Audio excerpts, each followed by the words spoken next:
గోదావరిపై నిర్మించిన సీతారామ ప్రాజెక్టు ప్రధాన కాలువకు ములకలపల్లి మండలం వీకే రామవరం పంప్ హౌస్ 2 సమీపంలో శనివారం రాత్రి కురిసిన భారీ వర్షాలకు గండిపడడంతో నీరు ఉధృతంగా బయటికి ప్రవహిస్తోంది. దీంతో కాలువ దిగువన ఉన్న పంట భూములు నీటి ప్రవాహానికి కొట్టుకుపోయాయి. పంట కొట్టుకుపోవడంతో రైతులు నిరాశకు గురి అయ్యారు. ప్రధాన కాలువ నిర్మాణ పనుల్లో నాణ్యత లోపం వల్లనే గండిపడిందని రైతులు ఆరోపిస్తున్నారు.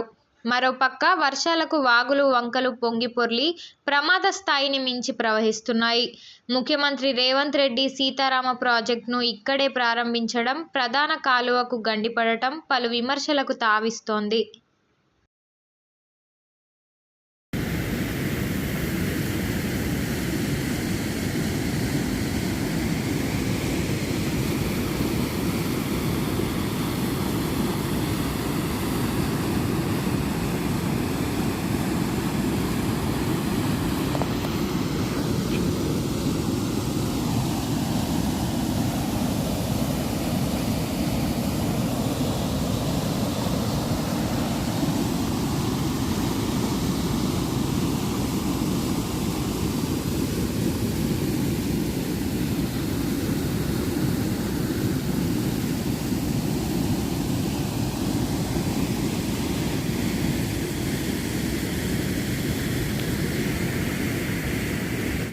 సీతారామ ప్రాజెక్టు రాత్రి వరదలు కురిసి గండి కొట్టుకొని నా చేలు చాలా నష్టమైపోయింది.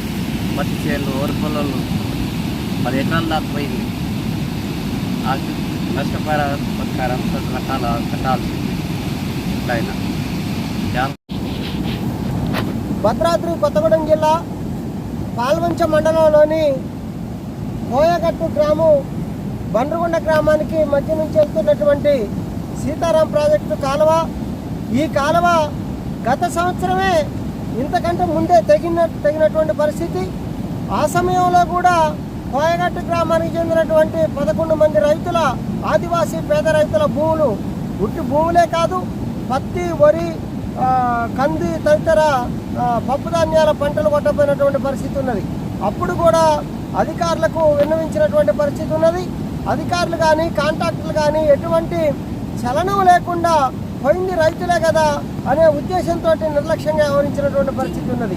ఈ సంవత్సరంలో కూడా ఇప్పుడు రాత్రి కురిసిన వర్షాలకు మొత్తం గండి తగ్గిపోయి ఇలా మొత్తం ఒక 10-20 ఎకరాల మందం మొత్తం చేను బనికే రాకుండా మొత్తం మొదటి కళ్ళ కొట్టేసి రాళ్ళు ఇసుక మేట పోసినటువంటి పరిస్థితి ఉన్నది.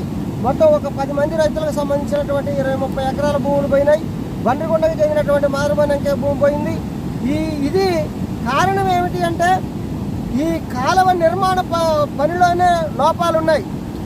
ఈ లోపాలని అధికారులు కూడా కాంట్రాక్టులు ఇచ్చిన కాసులకు కక్కుర్తిపడి సరైన పర్యవేక్షణ లేకుండా వాళ్ళు పైన పరిశీలించి బిల్లులు ఇచ్చినటువంటి పరిస్థితి ఉన్నది.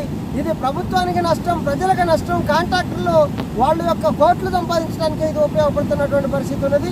ఇప్పటికైనా తక్షణమే ప్రభుత్వం స్పందించి ఈ అధికారుల మీద, ఈ కాంట్రాక్టర్లు ఎవరైతే ఉన్నారో ఈ నిర్లక్ష్యానికి అయినటువంటి వాళ్ళ మీద కఠిన చర్యలు తీసుకోవాలి. నష్టపోయిన రైతాంగానికి ఎకరానికి 50,000 చొప్పున నష్టపరిహారం కట్టియాలని చెప్పి సిపిఐఎంఎల్ ప్రజాబంధ పార్టీగా డిమాండ్ చేస్తూ ఉన్నాం.